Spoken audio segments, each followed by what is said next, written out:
nous allons commencer par une petite méditation.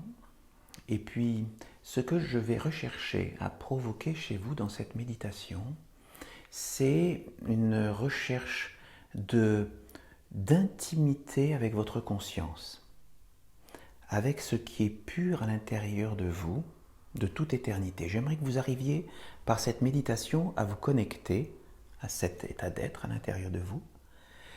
Et comme nous allons pratiquer aujourd'hui les mouvements de l'automne, les mouvements de l'archange Michael, les mouvements du feu, eh bien justement, je vais essayer d'éveiller en vous une flamme, une lumière à l'intérieur de vous par cette méditation. Donc nous allons cheminer sur cette méditation et ensuite, j'aimerais que vous restiez dans cet état d'être intérieur. Je vous demanderai ensuite de vous lever pour pratiquer les mouvements. Il y a 7 mouvements de l'archange Michael que nous allons pratiquer avec des phrases mantriques pour chacun d'entre eux. Donc nous allons les pratiquer, je vais dire plusieurs fois pour chacun d'entre eux, de façon en essayant d'être bien concentré sur ce qui se passe à l'intérieur de nous. Alors au départ, je sais quand on débute, on fait un geste un petit peu mécanique parce qu'on découvre, on essaie d'apprendre le geste, bien. Mais ce que j'aimerais, c'est que vous essayiez par la répétition, de pouvoir vous concentrer sur ce qui se passe à l'intérieur de vous. Parce que avec la méditation, l'état d'être qu'on va essayer de générer à l'intérieur de vous, eh bien, on va essayer ensuite de mettre ça en application. Et comme je vous disais tout à l'heure, les enseignants sont des personnes qui expérimentent. Nous ne sommes pas des croyants, nous sommes des pratiquants où nous expérimentons les choses. Eh bien, donc, j'aimerais que vous soyez attentifs et attentifs à ce qui se passe, aux états d'être générés à l'intérieur de vous. Lorsque nous aurons fait les 7 mouvements, nous ferons une pause. On pourra échanger sur nos ressentis, pour répondre à vos questions, pour boire une petite tisane, enfin voilà, un petit thé, ce qui vous fait plaisir. Et ensuite, dans un deuxième temps, nous repratiquerons chaque mouvement 3 fois successivement accompagné d'une musique. Alors là, vous verrez, ce sera complètement différent ce qui va se passer, parce que ce sera donc une musique particulière et ce que vous ressentirez à ce moment-là sera une autre couleur. Ça vous va ? Bien. Donc je vais vous demander de vous asseoir sur le bord de votre chaise, c'est-à-dire de ne pas mettre de pas vous asseoir sur le dossier et de prendre cette position qu'on appelle la position du pharaon, où on est assis sur le bord, le dos droit, sans contact avec le dossier de la chaise.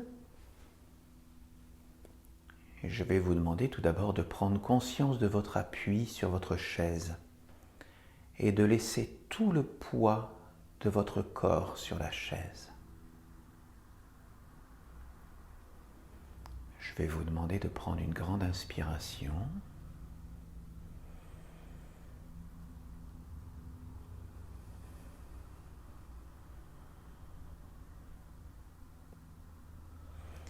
Respirez amplement, détendez-vous et prenez conscience du poids de votre poids sur la chaise et de votre poids qu'en fin de compte vous posez sur la terre.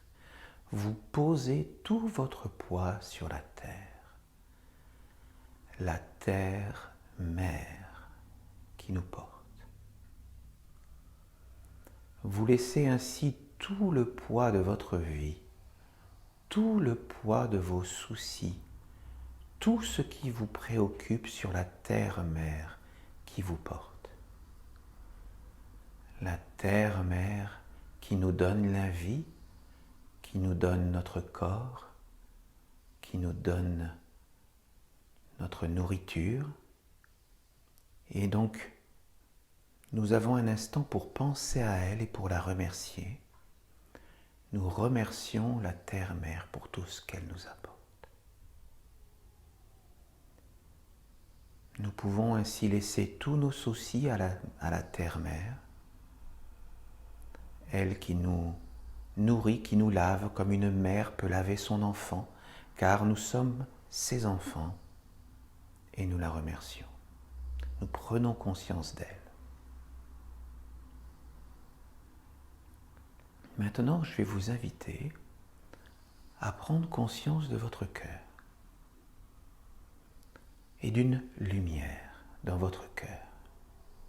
D'une lumière qui est là de toute éternité, mais que bien souvent nous avons oubliée.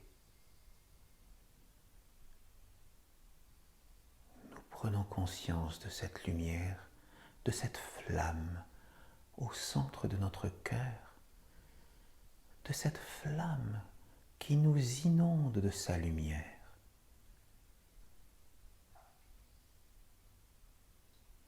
La lumière de notre cœur nous éclaire dans tous les recoins de notre corps, dans tous les recoins de notre être. De notre cœur part une lumière, diffuse une lumière belle, une lumière douce qui nous relie à l'intemporel à l'intérieur de nous.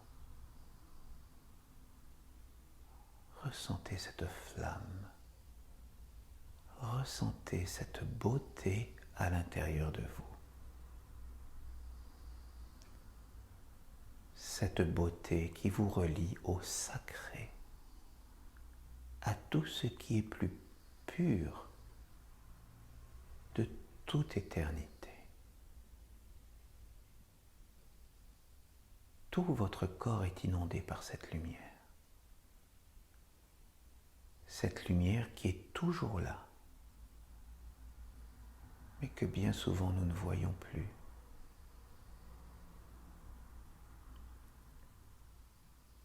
Cette lumière nous illumine, nous permet de nous relier à la joie d'être ici et maintenant, dans cet espace consacré, relié au plus pur, au plus sacré à l'intérieur de nous.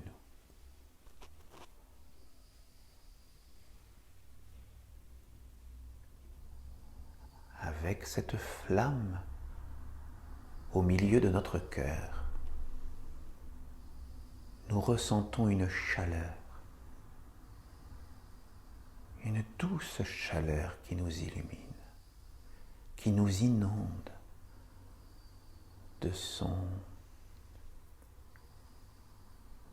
d'un sentiment de bien-être.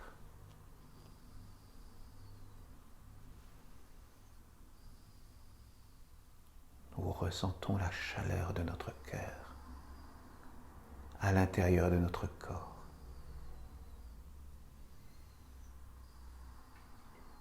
Et cette chaleur que nous pouvons relier à un sentiment d'amour, il irradie à l'extérieur de nous. Et nous sentons cette chaleur qui part de notre cœur, qui nous remplit de bonheur, de ses bienfaits et de cet amour qui irradie à l'extérieur de notre corps.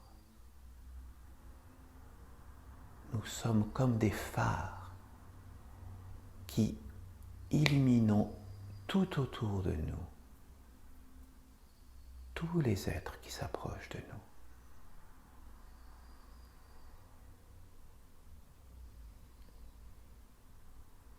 Nous ressentons cette lumière, cette chaleur, cet amour.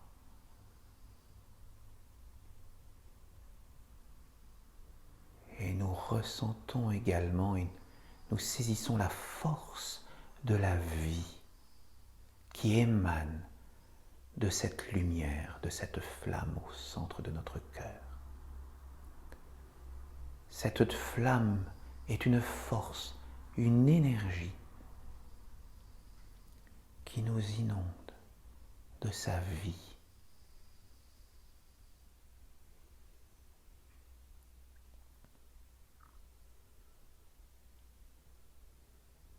sommes dans la joie.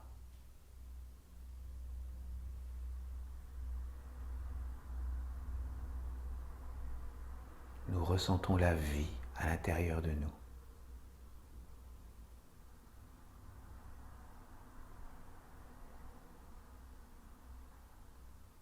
Nous voyons et nous ressentons cette lumière qui émane de notre cœur et qui va dans toutes les directions.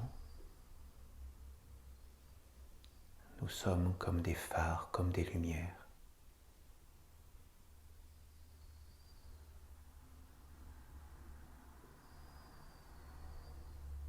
Et nous ressentons cette douce chaleur à l'intérieur de nous, cet amour qui irradie de notre être.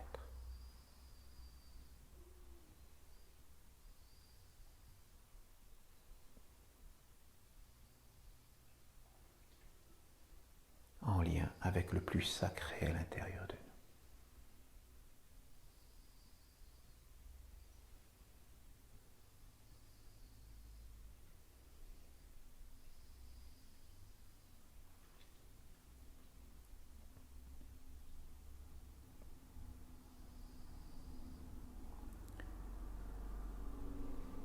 Nous allons progressivement sortir de notre état de méditatif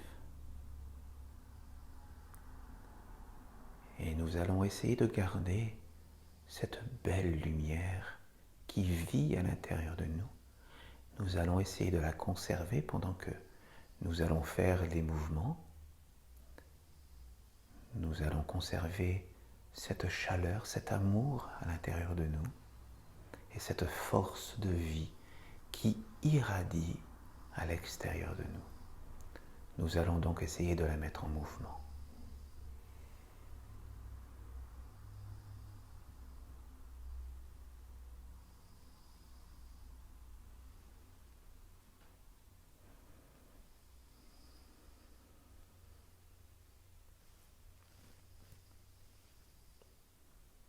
Quand vous le voudrez, vous pourrez ouvrir les yeux.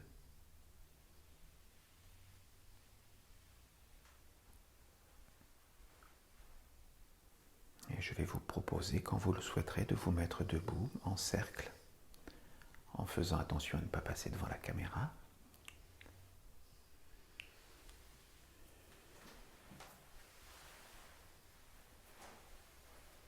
Voilà, vous pourrez prendre une place pour être confortablement installé.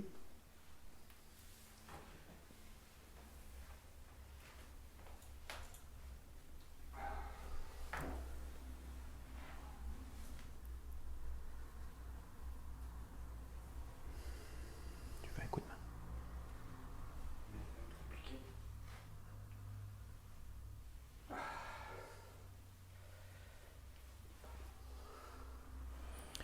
Pour commencer, je vais vous demander de vous unir à la flamme éternelle qui vit à l'intérieur de vous par ce mouvement et par vos mains, vous appelez la flamme au-dessus de vous. Et je vous invite à répéter après moi. Moi, flamme du jeu, goutte de lumière dans l'océan éternel.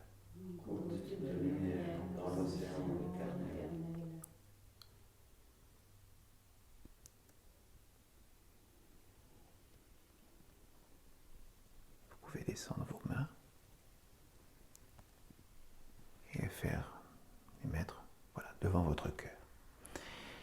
Et l'ensemble des mouvements que nous allons faire, des 7 mouvements de l'archange Michael, ont leur point de départ ici, devant le cœur, avec les mains jointes, comme une flamme qui brille. Et nous allons faire donc les mouvements les uns après les autres. Le premier mouvement se fait de cette façon-là, c'est-à-dire que nous nous tournons vers les mondes divins, comme ça, avec ce mouvement-là. C'est un mouvement très simple. Et la phrase mantrique, c'est « émerveillement devant la beauté des mondes supérieurs ». Parce que nous avons conscience que nous sommes sur Terre, mais que au-delà de nous, au-delà du monde physique, il existe un monde invisible des mondes intermédiaires, des mondes divins, et nous voulons nous tourner notre esprit, notre cœur vers les mondes supérieurs, et nous reconnaissons la beauté des mondes supérieurs. Voilà, vous faites ce mouvement-là. Émerveillement devant la beauté des mondes supérieurs.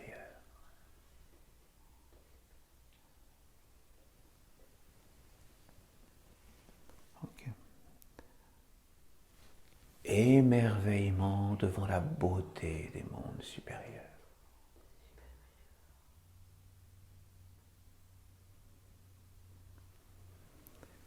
Donc vous voyez, c'est comme une offrande que nous faisons à ce qui est le plus pur, vers les mondes divins. Nous nous tournons vers eux et nous faisons une offrande comme ça de notre joie, de ce qui est le plus pur à l'intérieur de nous.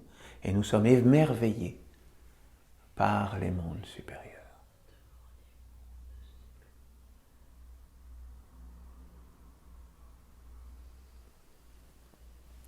Essayez d'être attentif à ce qui se passe à l'intérieur de vous.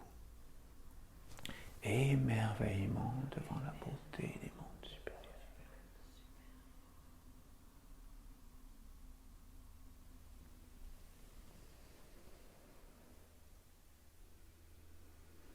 Émerveillement devant la beauté des mondes supérieurs.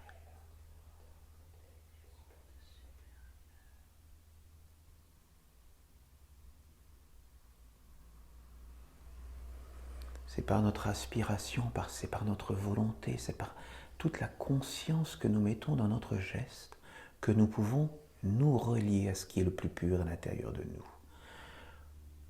Quand nous faisons des choses profanes, que nous préparons le repas, que nous conduisons notre voiture, eh bien voilà, nous n'avons pas la conscience d'être en lien avec les mondes divins et sacrés. Mais pourtant, nous le sommes, de façon inconsciente. Mais là, nous nous offrons un moment privilégié pour être en contact avec le plus sacré, ce qui existe à l'intérieur de nous, de toute éternité. Donc nous y mettons toute notre conscience, toute notre force, tout notre amour, et nous sommes émerveillés devant la beauté des mondes supérieurs.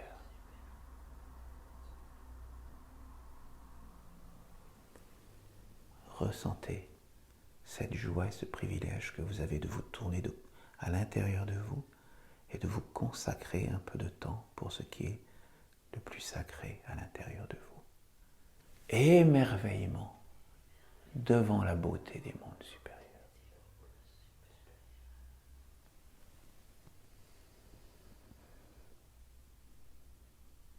Émerveillement devant la beauté des mondes supérieurs.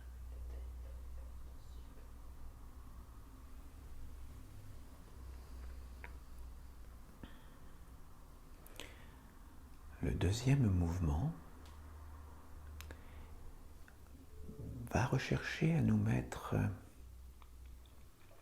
à nous positionner vis-à-vis des mondes supérieurs, parce que nous savons que notre vie profane est faite de plein d'aléas, c'est-à-dire que dans notre vie profane, nous ne sommes, comment je vais dire,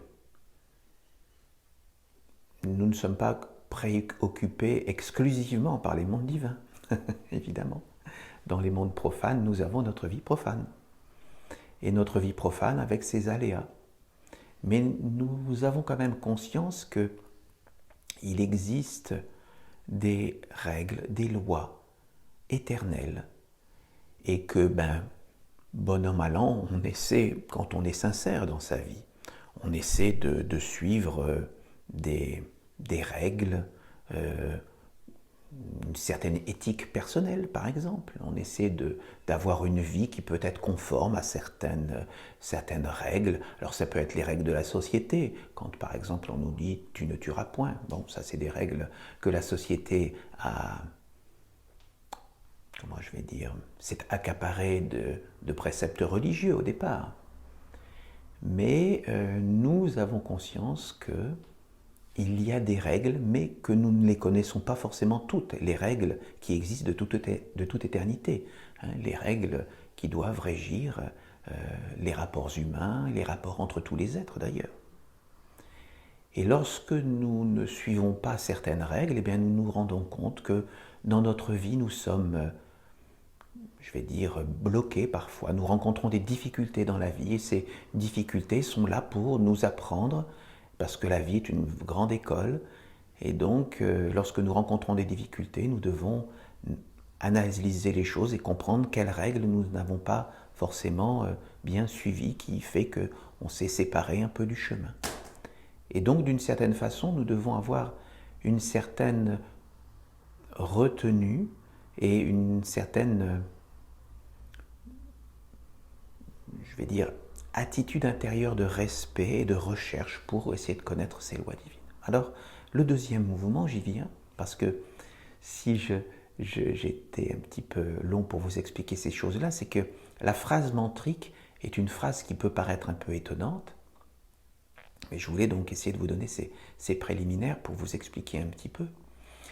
C'est-à-dire que le mouvement est celui-ci, on se met comme ça, on fait un mouvement comme un mouvement d'équerre. Le mouvement d'équerre est un mouvement de droiture, si vous voulez.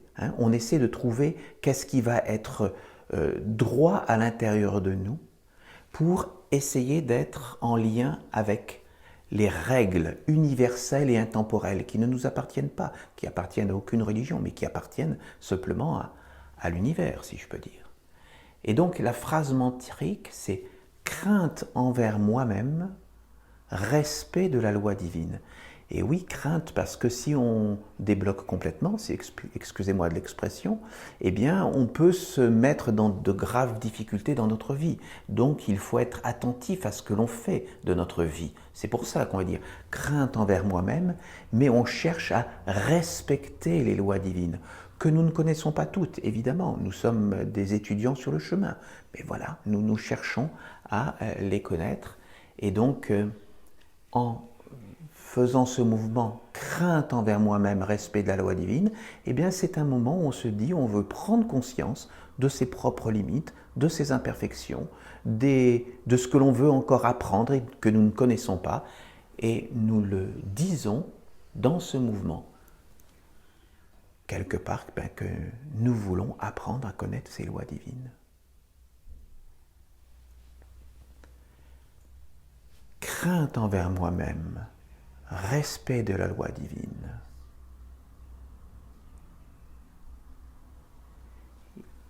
Et alors, le deuxième mouvement est en deux parties. Donc cette partie que je vous montre, crainte envers moi-même, respect de la loi divine.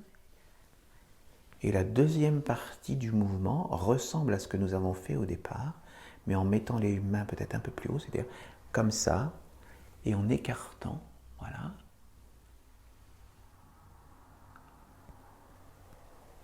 Et la deuxième partie du le deuxième mantra de cette deuxième règle, c'est « Je ne laisse pas le serpent du doute fermer l'œil de mon âme, obéissance au Père et à son savoir qui est clair dans l'amour. » Alors, ça peut paraître un petit peu, je vais dire,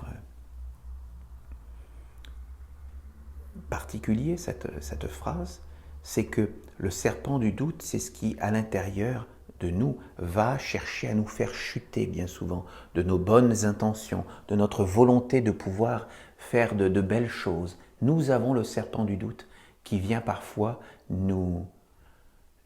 qui vient chercher à nous décentrer de nous-mêmes. Mais quand on dit obéissance au Père, alors il faudrait que je vous explique pour les Esséniens ce qu'est le Père. Mais c'est qu'en réalité, nous voulons nous relier à ce qui est divin à l'intérieur de nous, c'est-à-dire notre âme, pour essayer de suivre, de connaître les lois, pour être en lien avec les lois de la nature, les lois qui existent de toute éternité. Parce que soit nous suivons les lois, soit nous ne les suivons pas. C'est tout aussi simple que cela. Et donc, lorsque l'on est dans le courant de la vie, eh bien, c'est que l'on est dans un courant qui suit des lois éternelles, intemporelles. Crainte envers moi-même, respect de la loi divine. Je ne laisse pas le serpent du doute fermer l'œil de mon âme. Obéissance au Père et à son savoir qui éclaire dans l'amour.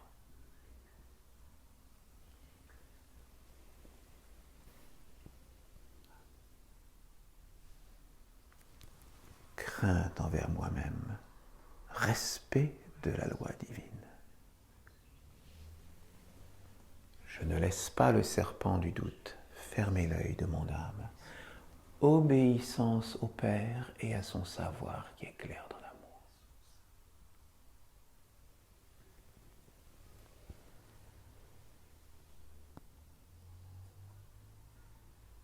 Essayez de ressentir ce qui se passe à l'intérieur de vous.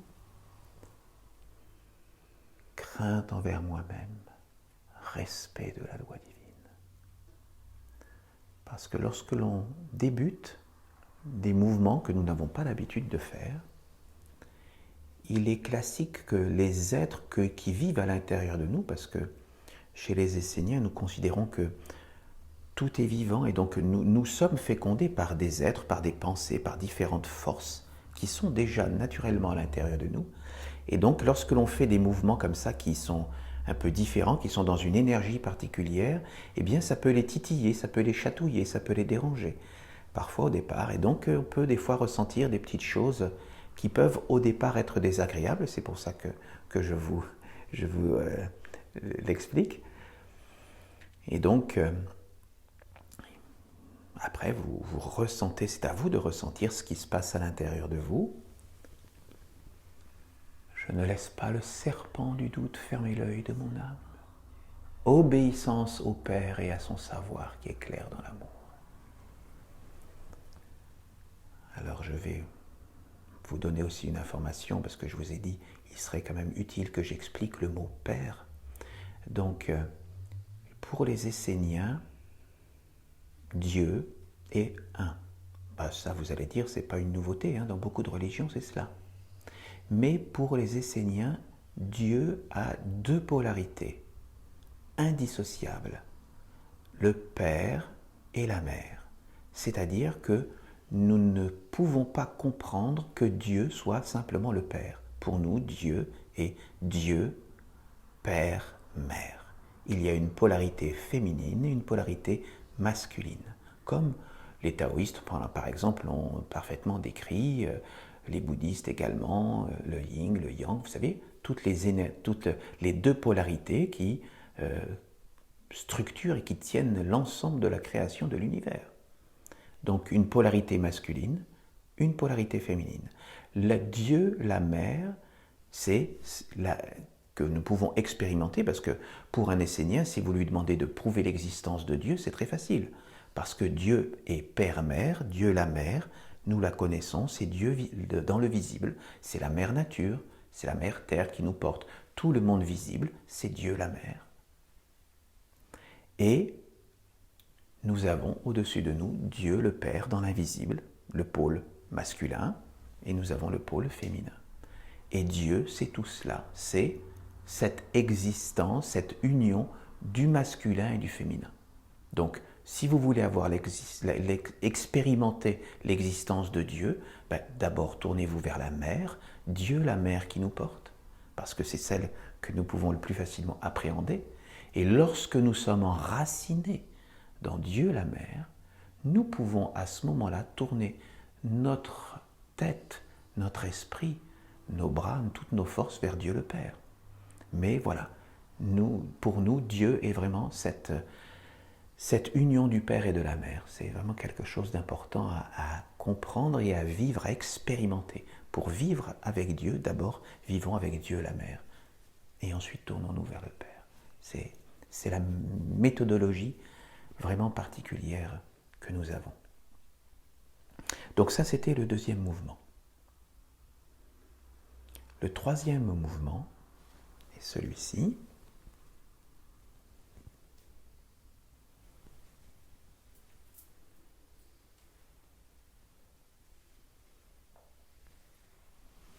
Je vous le refais. Je fais comme déchirer un voile. Je mets devant mes yeux, là, j'écarte ce voile.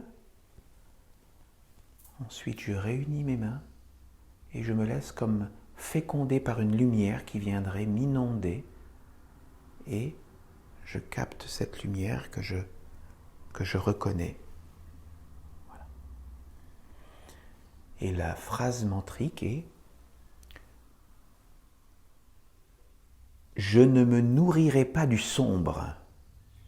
Vous voyez, j'écarte le sombre de ma vie, de tous les voiles d'obscurantisme, de tous les voiles d'illusion du monde actuel notamment, hein, de tout ce qu'on veut nous faire croire. Donc j'écarte ces voiles d'illusion. Donc, je ne me nourrirai pas du sombre, mais de la lumière divine, pure et impersonnelle.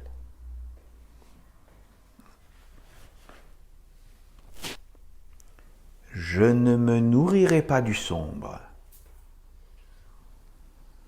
mais de la lumière divine, pure et impersonnelle.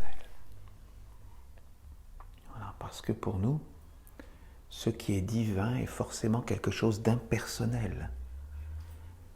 C'est-à-dire que notre petite personne a son rôle à jouer dans la création.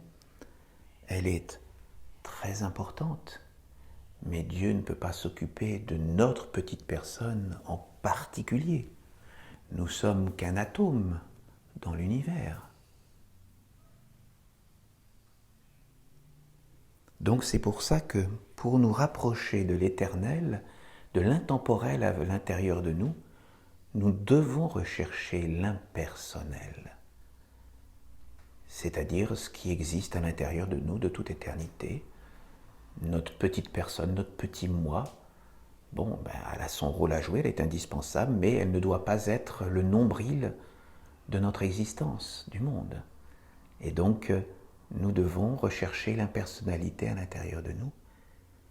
Je ne me nourrirai pas du sombre, mais de la lumière divine, pure et impersonnelle.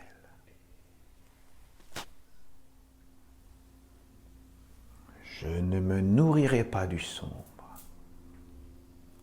mais de la lumière divine, pure et impersonnelle.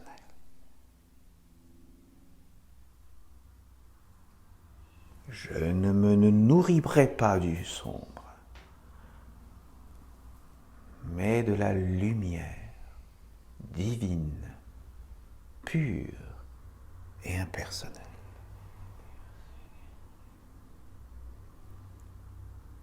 Je vous invite à être attentif à ce qui se passe à l'intérieur de vous, à continuer à garder en vous la lumière originelle que vous aviez au creux de votre cœur, cette lumière pure et personnelle qui irradie à l'extérieur de vous cette chaleur et cet amour, cette force de volonté, et vous la mettez en mouvement. Je ne me nourrirai pas du sombre, mais de la lumière divine, pure et impersonnelle. Et lorsque nous prononçons ces mantras, nous déclenchons des forces par les vibrations de nos paroles, et ça nous permet de nous relier à des mondes invisibles. Donc, je ne me nourrirai pas du sombre, nous le disons, nous l'affirmons, parce que telle est notre volonté. Mais nous voulons nous relier à la lumière divine, pure et impersonnelle, parce que nous ressentons que cela est juste, parce que nous ressentons que cela est bon pour nous et pour toutes les créatures. Je ne me nourrirai pas du sombre, mais de la lumière divine, pure et impersonnelle.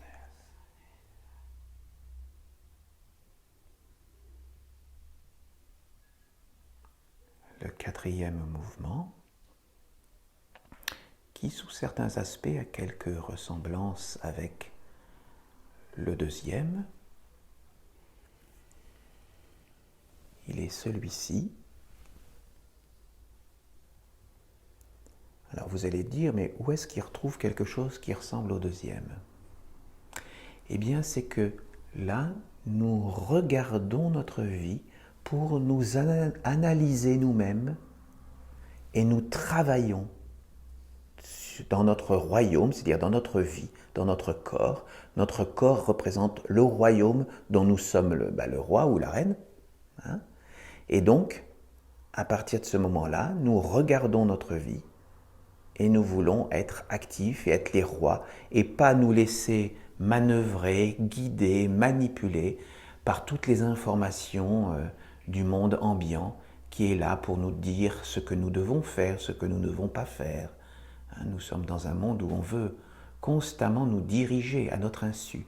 Eh bien non, nous voulons nous analyser nous-mêmes et travailler sur notre royaume pour être les maîtres et les rois de notre vie.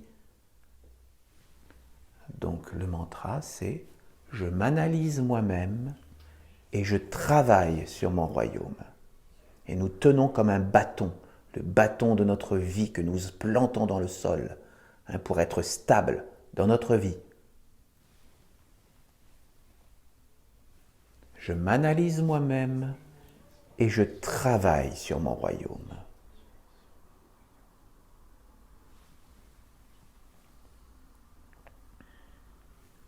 Je m'analyse moi-même et je travaille sur mon royaume. C'est cette démarche volontaire que nous faisons. Personne n'est obligé de faire ce mouvement-là, mais à partir du moment où nous le faisons, c'est en conscience parce que nous voulons nous analyser et travailler sur notre royaume. Nous voulons être le maître de notre vie et pas être des moutons de panurge, si vous voyez ce que je veux dire. Je m'analyse moi-même et je travaille sur mon royaume.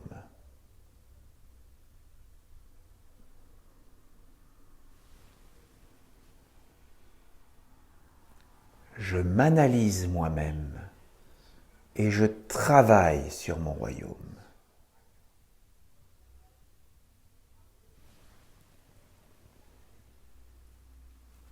Je m'analyse moi-même et je travaille sur mon royaume.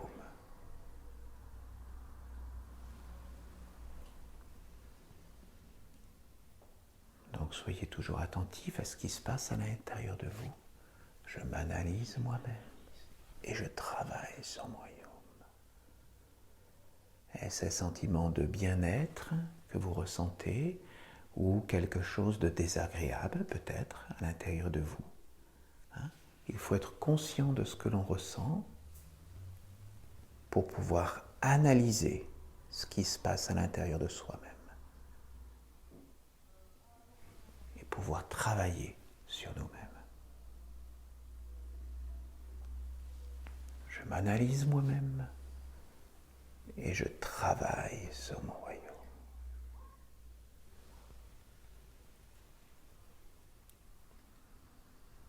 Le 5e mouvement est celui-ci.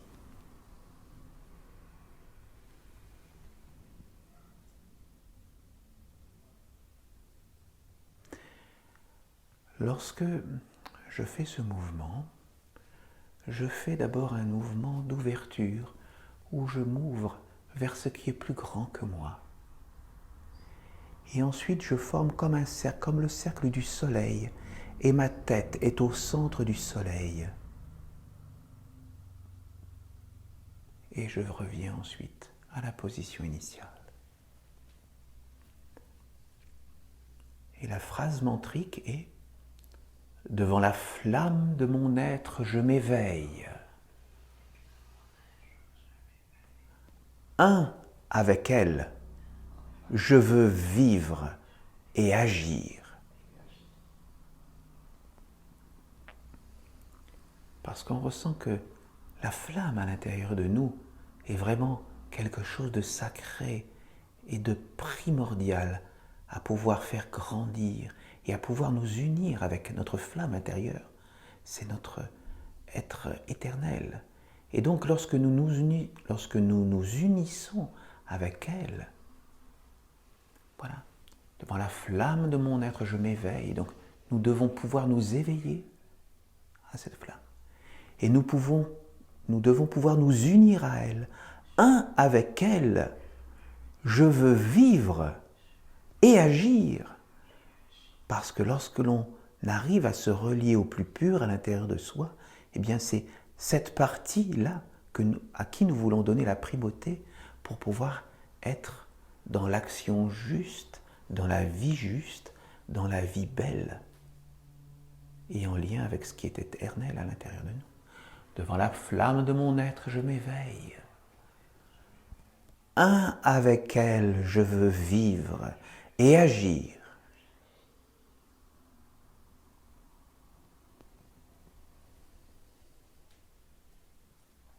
Devant la flamme de mon être, je m'éveille. Un avec elle, je veux vivre et agir.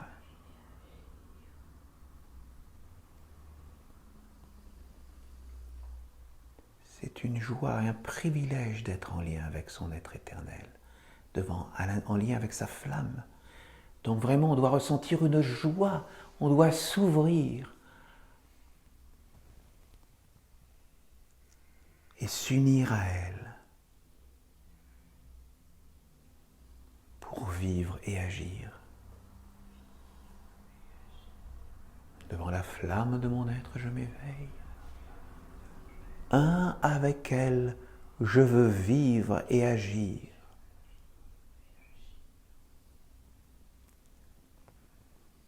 Et nous devons ressentir cette joie, cette lumière à l'intérieur de nous. Il faut la faire vivre, il faut la faire grandir. Cette lumière, la lumière de notre cœur que nous avons fait grandir tout à l'heure durant la méditation, nous devons la retrouver. Et pour partager des instants privilégiés avec elle, la mettre en mouvement.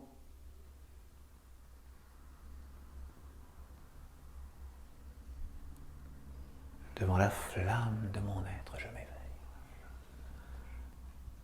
Un avec elle, je veux vivre et agir. Dans la joie de l'unité.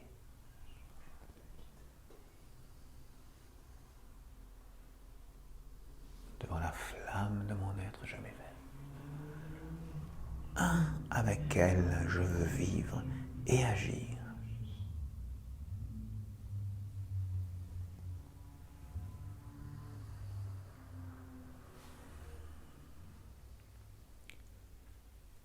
Le 6e mouvement se fait de cette façon-là.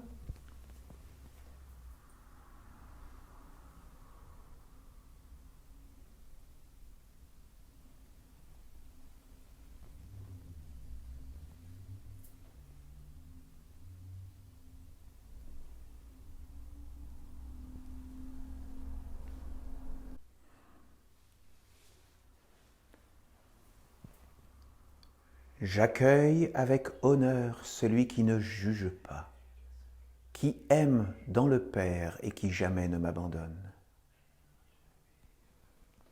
J'accueille la source cachée de la nation essénienne et je me tiens dans son enceinte, tel un élève fidèle, prêt à apprendre.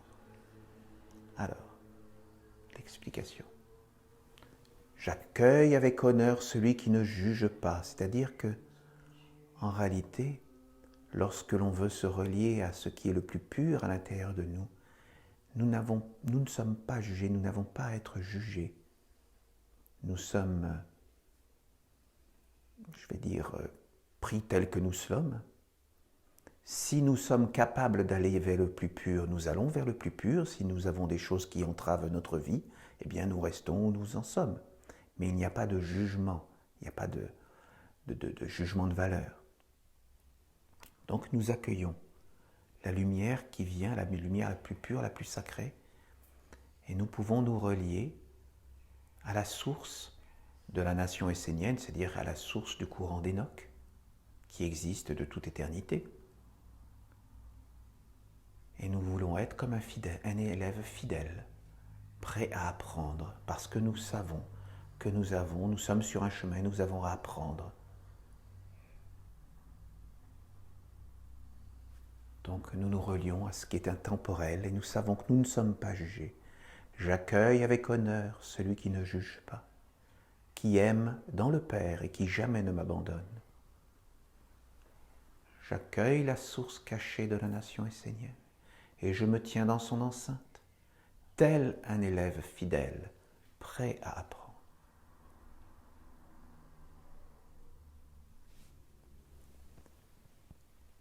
J'accueille avec honneur celui qui ne juge pas, qui aime dans le Père et qui jamais ne m'abandonne. J'accueille la source cachée de la nation essénienne et je me tiens dans son enceinte, tel un élève fidèle, prêt à apprendre.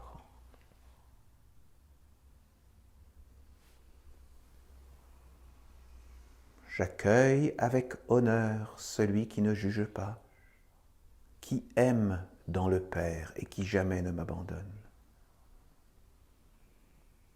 J'accueille la source cachée de la nation essénienne et je me tiens dans son enceinte, tel un élève fidèle prêt à apprendre.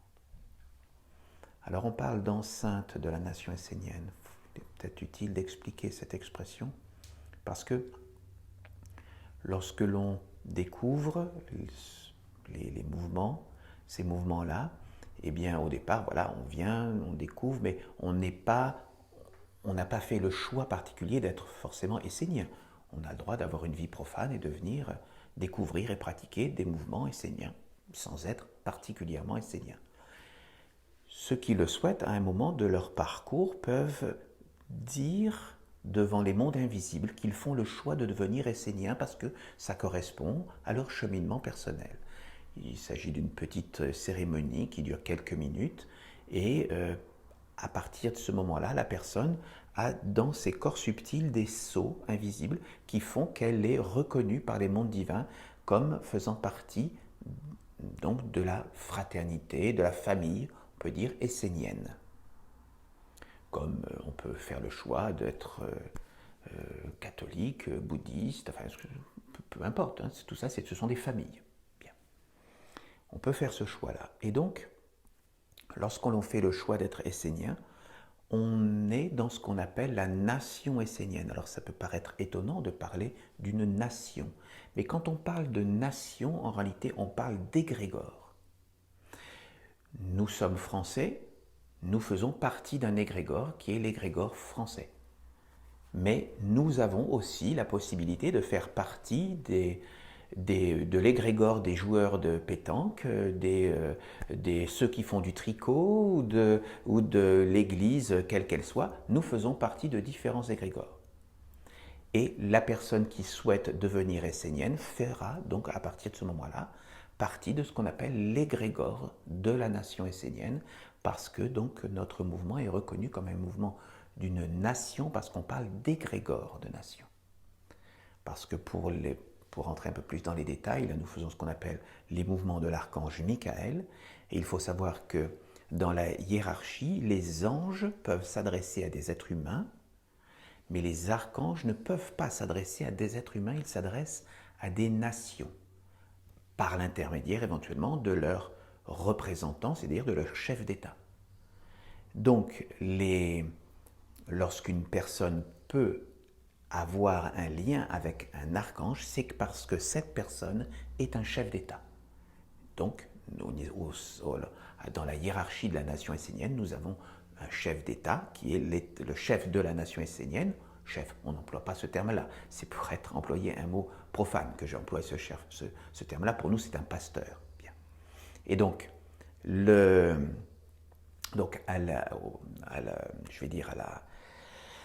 au sommet de la hiérarchie des Esséniens, il y a donc un responsable, donc un pasteur essénien, et donc ce pasteur essénien donc, est le représentant, celui qui est en lien avec les archanges pour l'alliance au sein de la nation essénienne.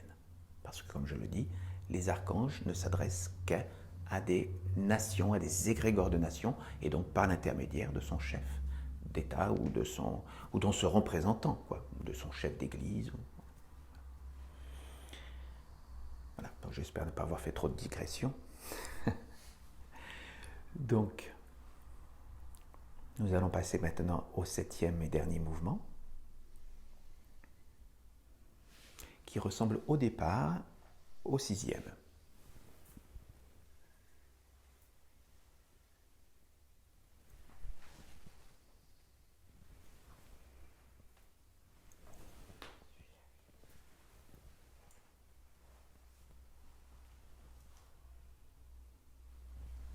Et voilà.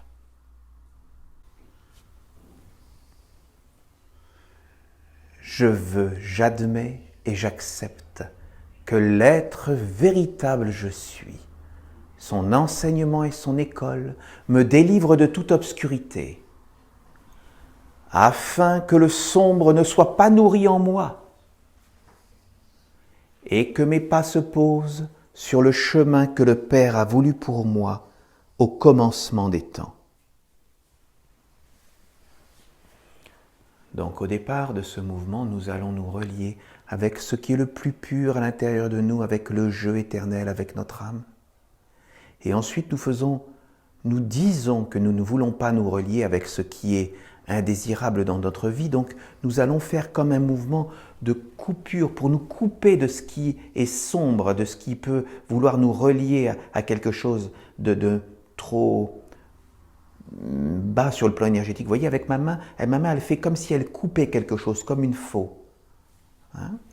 Je me relie encore avec le plus pur à l'intérieur de moi et je recommence comme avec une faux qui coupe quelque chose d'indésirable.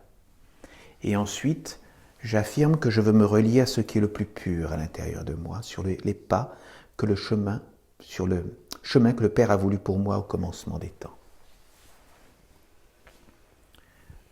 Donc je veux, j'admets, j'accepte que l'être véritable je suis, son enseignement et son école me délivrent de toute obscurité, afin que le sombre ne soit pas nourri en moi, et que mes pas se posent sur le chemin que le Père a voulu pour moi au commencement des temps. Donc là, j'avance le pied droit.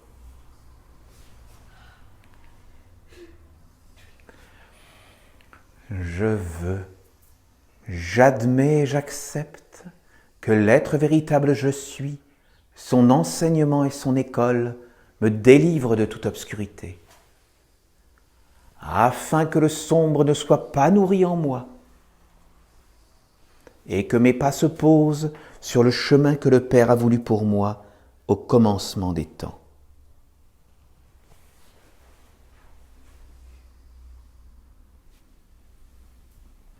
Je veux, j'admets et j'accepte que l'être véritable je suis, son enseignement et son école me délivrent de toute obscurité, afin que le sombre ne soit pas nourri en moi, et que mes pas se posent sur le chemin que le Père a voulu pour moi au commencement des temps.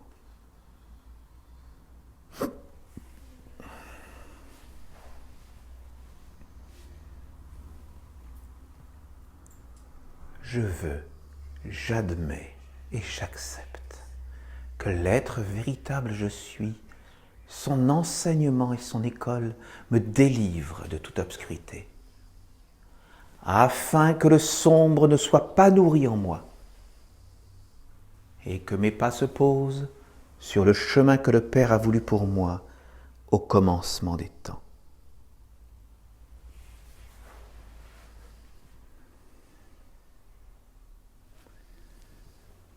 Je veux, j'admets et j'accepte que l'être véritable je suis, son enseignement et son école me délivrent de toute obscurité, afin que le sombre ne soit pas nourri en moi, et que mes pas se posent sur le chemin que le Père a voulu pour moi au commencement des temps.